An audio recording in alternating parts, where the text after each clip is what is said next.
Ladies and gentlemen, welcome. This is Jay here from Journey of a Whitefeather, a chat with Jay, the Robin Hood effect, however you want to call it. But I love traveling, and I've got my beautiful friend Hani from Singapore. I'm so excited. I love talking to people from other countries. It's so cool running this podcast and talking to so many people about their journey, about their strengths, about what they're bringing to, the world and the people that they come in contact with.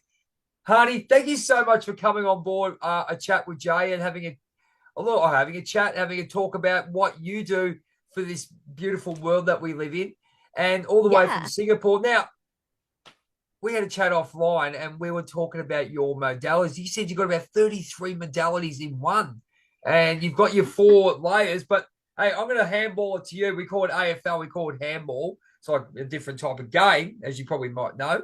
But Cool. tell us a little bit about yourself, and tell us a little about your modalities and what you bring to healing the world. Yeah, definitely. I am a liberated leader, liberated love coach. And so that Love includes, coach. yeah, that includes Tantra, that includes Taoism, that includes, I call it mainly like the conscious sexuality, liberated way of looking at where the Venn diagram of spirituality and awareness Okay. overlap with sexual empowerment and also really conscious and sort of that like vulnerable, intimate space that you want to be cultivating with your loved one. And so, whether that is in the bedroom, in the connections, and in the relationship that you're having, or that is in a way that you want to be exuding authenticity, just like how you are so yourself with the rest of your friends Well, and the rest of your absolutely. community, it's really about having the courage to hear the inner self and then also be able to express that. And so all of those different modalities that we've gone through that I've studied, whether that's NLP or breathwork or meditation or mindfulness or gongs or shamanic journeys or there's so many different types of meditations. All it does is it's shedding all of the mask, shedding all of the limitation, shedding all of the struggles that one might face in the journey to revealing who you are. So, who you are is not just a part where you keep deep inside of you and you only show a version of you that is edited for the world to see. But it's a part of you that you are more and more proud of embodying fully. And so I say this because all of us have a version of us that is expressing ourselves in a way that is accepted, even in our very avant-garde and completely brilliant and vibrant ways. And there's also even more aliveness that is desiring to come through. And so that's sort of where we work with in terms of expressing and connecting to someone's spark. That's it. Yeah, I guess it's just getting that vibe going, isn't it? Like when we talk about you talk about this. I'm interested in the sexual energy because I read a book by Napoleon Hill by they called it wasn't the Think and Grow Sexual Rich. transmutation, yeah. Oh, you've read that one. Yeah, I Sweet. have it somewhere. Sweet. So because you understand that you can get that sexual energy that you've got when you with romantically with someone, you can actually transmute that to somewhere else. Do you work with that?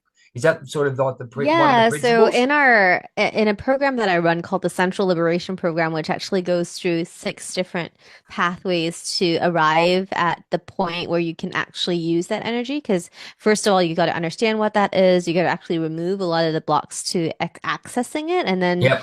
there's ways to learn how to harness it, and then how to create relationships that support that rather. But you can also do it yourself and solo practice too, because that energy of aliveness is essentially the energy that creates, babies, right? It's the Yeah, of energy that course. Yeah. creates life. It's like Yep. when you're birthing a new project into the world, maybe when you first started your podcast journey, or when you're starting your big leap, like that's the type of energy. There's this energy that is a drive that is wanting to birth something and create something. And so that's sort of that energy. And then also when you're doing sexual transmutation, it's not, you don't need to be having this like explosion of a big bang energy. It can be really subtle and really gentle as well.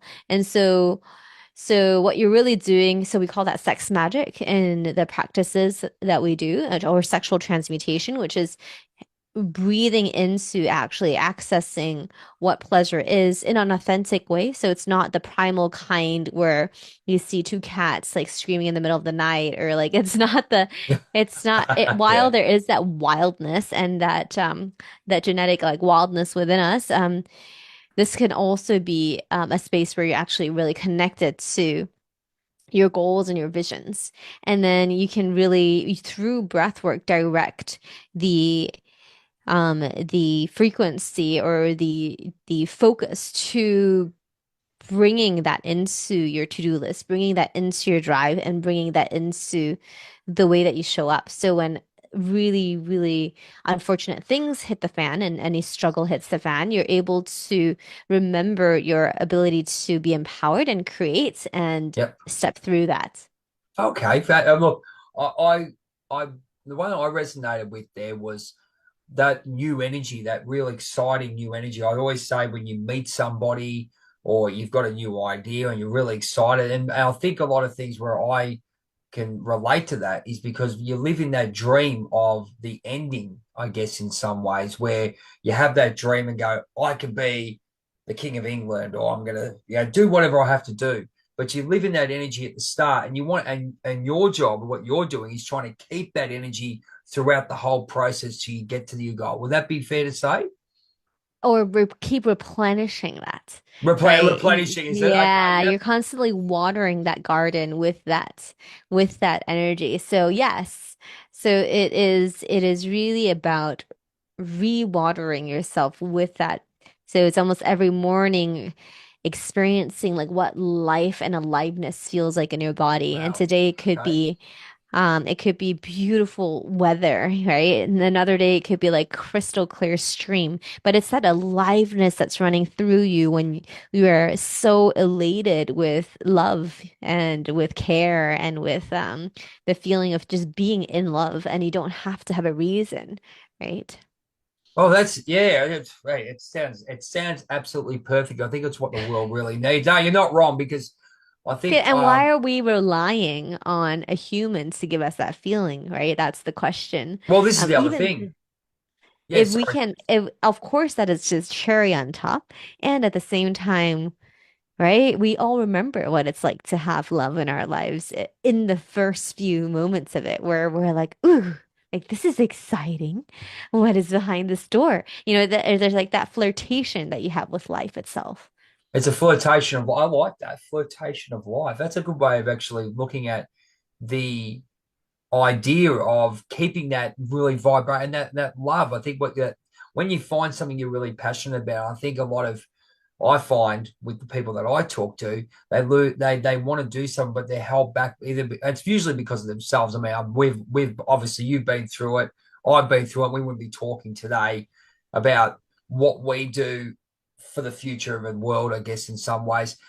When someone comes to you with this, do you get any resistance? I'm going to ask, going to go the other way. Do you get any resistance from people going, what the hell are you talking about? Do they have an awareness of what you're talking about? Or do they, I think like, that in the beginning, when I was doing a lot of coaching only, like just mental just like coaching through talking, there was a lot more like, I don't know what this is, but I'm willing to give it a shot. But the energy was kind of like, unsure.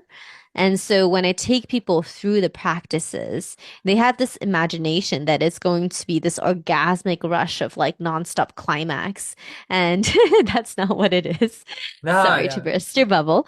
But it's actually more of a very sustainable energy. So you can Okay. imagine if we're looking at, renewable energy or sustainable resources, it's not something where you just use it all within like one day. If you're wanting to really grow your project and grow anything that is worth growing, it is a consistent charging of that. And so the resistance comes in, I think, the practices that is required to do. But the self practice that I do for people and I encourage them to do is really fun and it's all about pleasure. So I've navigated the resistances to make them fun and also take them through the exercises themselves so they can feel it. And when people can feel it, it makes a difference in wanting to adopt it. So I'll they spend the time. experiencing it rather than Yep. resisting it. I was going to say, because a lot of people, I was just thinking, a lot of people want to see results and feel results. Can you give us an example of some of the things you do with regards to this? Because I mean, people, look, you say, like, you talk about Tantra, you talk about physical Yes. touch, you talk about, is that getting in touch with yourself as well? And Yeah. is that getting in touch with yourself? It's Is that it's how it really works? getting in touch with yourself. It's really Yep. feeling yourself, what it feels like to be vulnerable, to your own, whether it's desire, right? Like where is your desire now? Sometimes your desire might be in today, right? It might be a different desire than you have in your fantasy world because it's in the present moment. So it's really teaching us.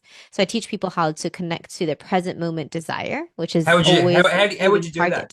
I'm gonna It ask would you just be straight like out. right now, like breathe into your where it feels most pleasurable, right? And we have like I teach like so many different breathwork modalities to access that, to expand that energy. Right. And then I also connect people to their infinite being and their infinite body, a part of themselves that's outside of the perimeter of our skin.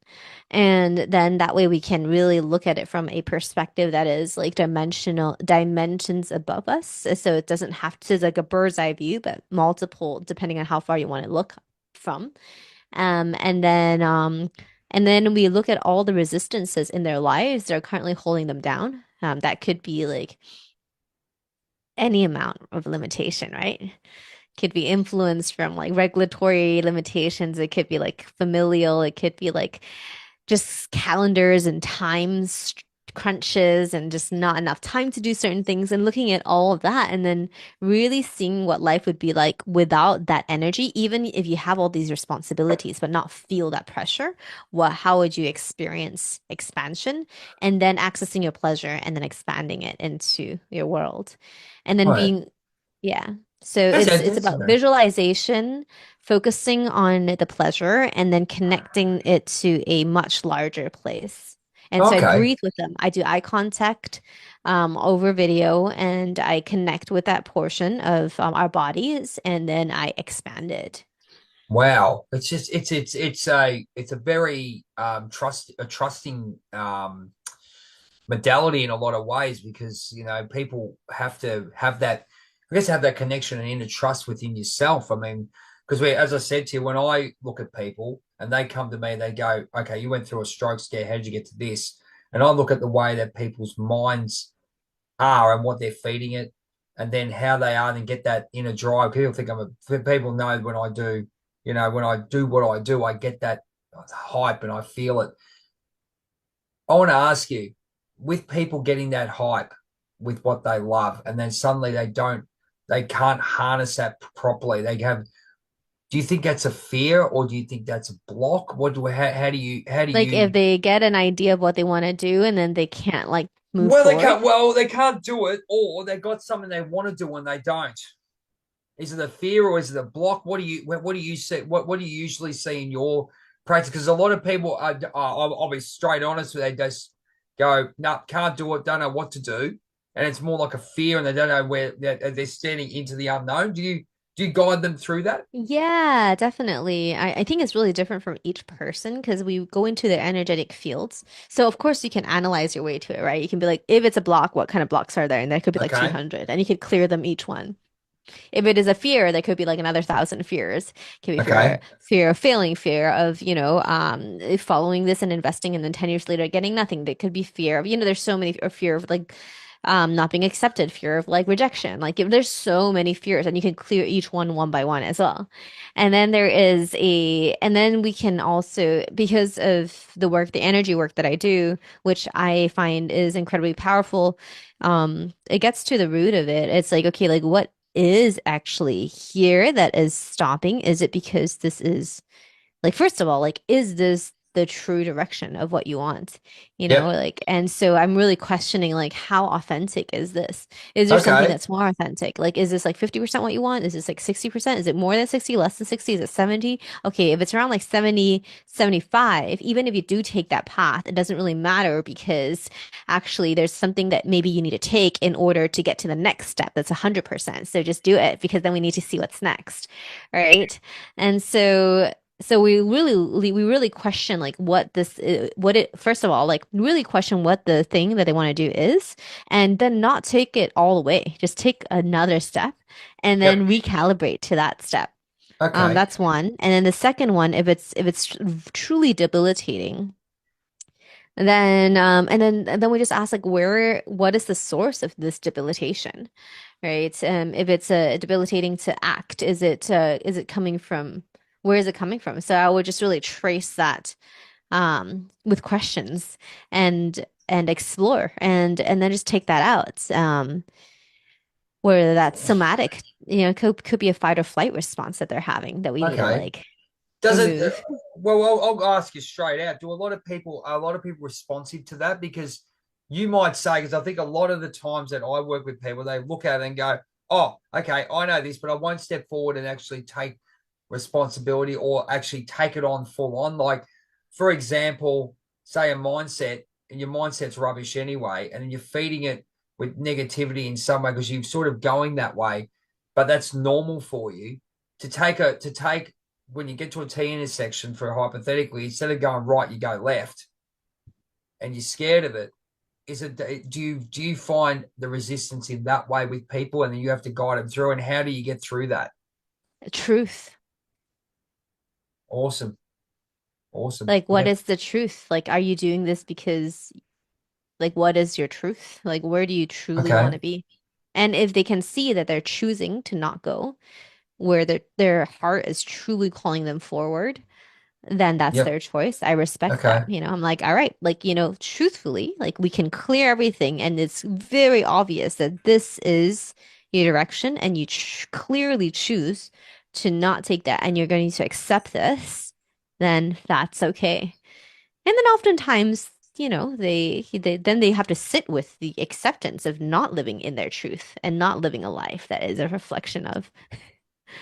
Right. Okay. Yeah. But look, everything you do makes sense. I think the trusted space that you have already. I mean, we're talking right now. I can see that you Is get that. truth. Yeah. It's like like I know that like I can see that they know the truth and my job is just to facilitate their truth and let them see it. And whatever they want to do with that is and most of the time, I can invite them, I can invite them, but I'm not in I think I'm in the beginning of my career, like in the first like maybe 5 years of doing this work. I'm now in like the 10th year mark, I would say. Like in the first 5, 6 years, I was such an advocate, I really wanted to champion all of their like potential. And then I realized like I'm putting all this energy, like I'm more excited about them getting to the end goal than they are. And I also know in my personal That's a good experience thing, that though. That's a good thing, though. I mean, it's a you're really excited good about thing, what but you I do, waste but I waste a lot of energy, right? Not waste, but it's like you it's can redirect. You can unconsensual. read. You can redirect it in other places. Yeah, it's non-consensual, right? Because if they're so clear that they don't want to do that, yet there is if there is even a little bit of willingness, I'll be able to work with that. But if there is zero willingness and we're very clear that that is their true, like if it's true for them to Yeah. not want to take that path, then Yeah. it's fine. But if the truth is they want to take that path but they are afraid, then we deal with the fear, Right. It's. right? So we I really think. have to understand what's the truth. I think it comes down to a lot of people. I think, as you said, trusted space, authentic, what you've got, and I think a lot of belief in a lot of things. Do you get a lot of people coming to you understanding your modality, or do you have to? No, no. My modality is really like weird, rare, like it's not difficult to understand once you're in the field with me because I see it as a theme park. I take you through it, right? So you get to see it, like you So you're get to Disneyland. experience. So you're Huh? Disneyland. You're Disneyland. Disneyland or like, I just take you through this the quantum field and I take you through, like Joe Dispenza stuff, right? Like there's like a little bit of Yes. like Yes. Yeah. trancy experience. Yeah. And so I really take you through to a place where you feel super invincible or very expanded, that like worldly issues don't bother you as much so that you can see a Right. perspective without that limitation. And so I think when people are willing to do that work with me, they can feel themselves and they can feel their authentic like voice speaking through them, then they're not afraid. It's not that they don't trust me, it's whether or not they trust themselves at that point. Yeah, it's a funny thing though. With coaches, I think like I did some the shadow warrior course with Greg Riley down here, and very similar. It's very, I think everyone's on the same level. It's just you got to find the person that will facilitate your healing. Would you agree with that? So a lot of your clients, I think that you need to find someone whose energy field you resonate with, yeah, that's right. or someone who you feel that can really help you get to the next level. Because there's a lot of coaches out there, and everyone's really got their own life experiences. And so certain coaches, they can take you as far as they've gone, and then you can also then find another one who brings you further. There's rare and very precious coaches who continuously can break you through each ceiling.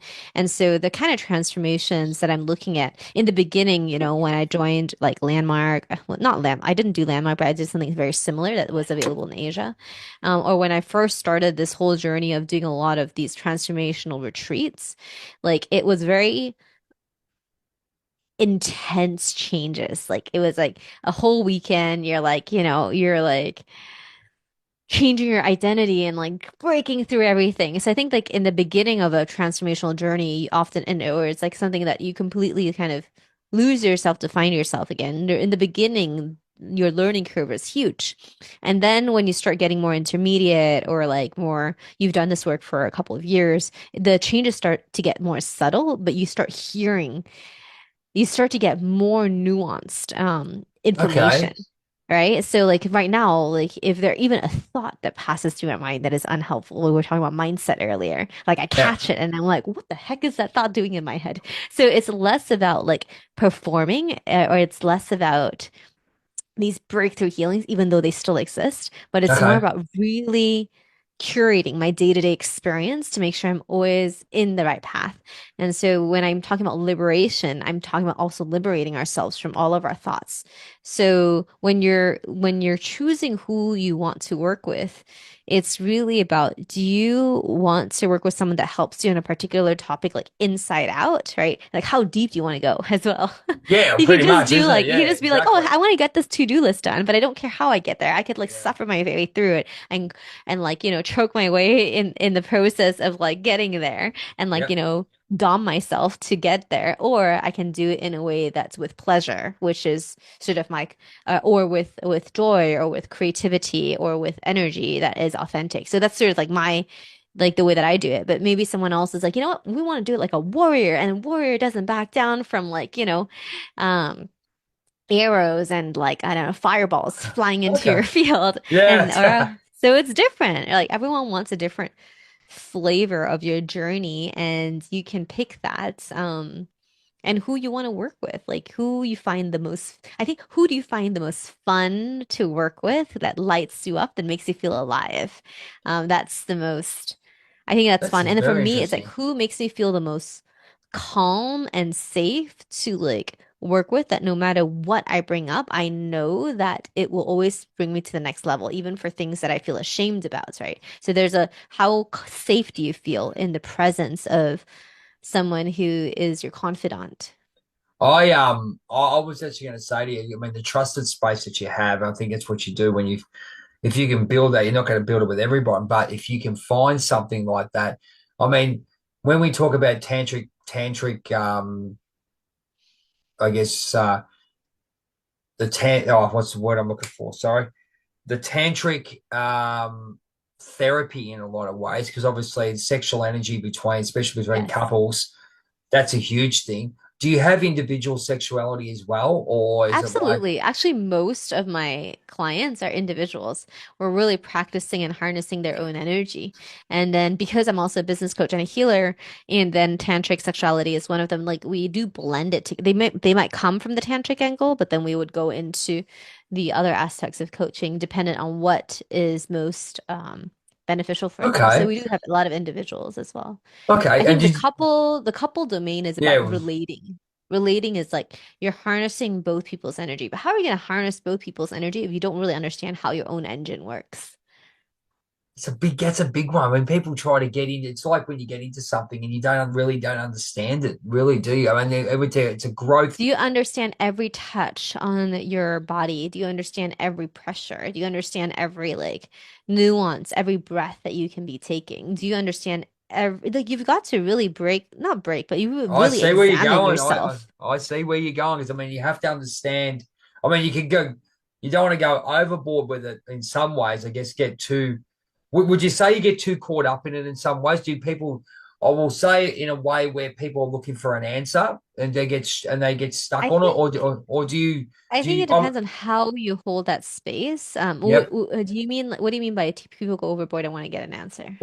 Do people come to you with an issue going, and you can feel that they really want an answer and they're dying, and they'll just, if you say, this is the way it is, they will agree with it, but it's not the right way. They're sort of, they're putting themselves into a position where they're sabotaging their own healing because they're just in that not flowy position. The Yeah, I think that universal law of flow doesn't there's come in. definitely like a couple of cases where I've had where someone's like really fixated on a certain outcome. And part of Tantra is a no goal orientation. Like you're not supposed to have a goal because the goal is pleasure itself and the goal is expansion and spirituality and creation itself. So you're not supposed to like really try to fixate on any specific outcome because that limits you. Right. The moment you're like, you know what? Like I need to climax versus like I'm able to enjoy like the moment and the intimate moment with myself or my partner and I can just enjoy love itself for whatever it is and let's explore that from an open-minded perspective to like a very fixed mindset which Carol Dweck talks about the growth mindset and the fixed mindset. You're like Okay. I need to have it in this specific way in this specific order to in order to receive this specific pleasure. They So don't if let you have go. a They don't let and they go. cannot let it go and they just stuck in that mindset and so sometimes I would be spending out like I think there was one case where it was a very challenging case because I was literally being like do you see that this is what you're doing you came to me because we want to expand your possibilities but yet in this moment you are still being like this is extremely impressive that you're holding on so hard into the only pathway that you've known and so, yes, I do get people who are absolutely fixated, and that's like it's as if like their eyeballs change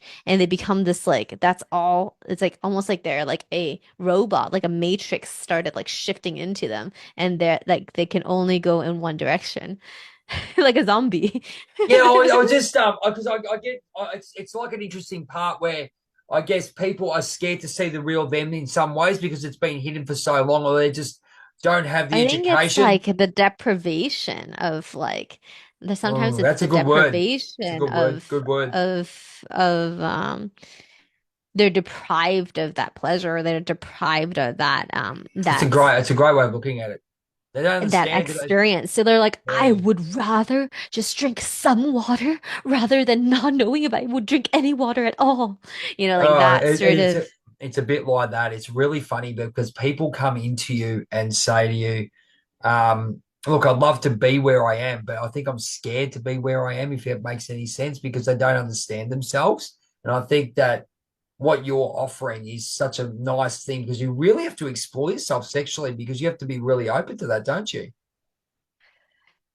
the person would need to really dismantle or really examine like what sexuality is for them.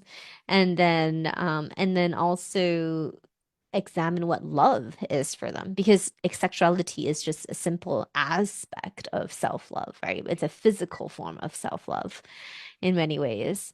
And so are you like, how are we treating yourself through love? And sometimes that fixation, yeah, so it does take a level of softening and a level of humility to be able to ask because that part of you is going to tell us what it wants. It's not your brain that's Well, this gonna is the give way it you is, isn't it? Yeah, it's one of those things. Look, your brain can have all these images and fantastical fantasies, but it really is a sovereign being inside of you that wants desires to feel. And it's not the primal aspect that is uncontrollable that's wanting to chase every baboon with a red heated butt, you know? It's like can you Oh, imagine? that's very, very funny, I tell you.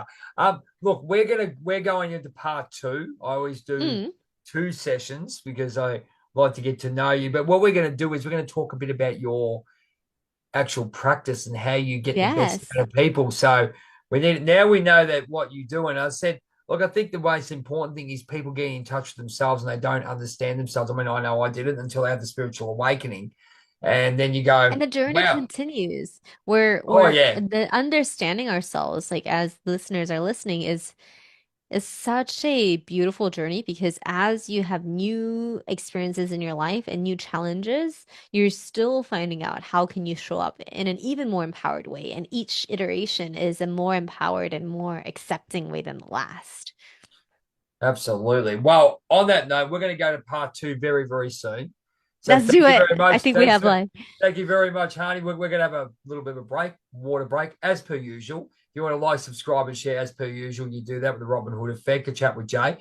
We'll have Hani's uh, subscriptions and we'll have her email and contact details so you can contact her as well. And we'll be back in part Yes. with part two. TantraSingapore.com. That's there you go. We'll have that along the bottom. So definitely, and if there's anything else, we'll go from there. But we'll be on a chat with Jay with Hani, part two coming up very, very soon.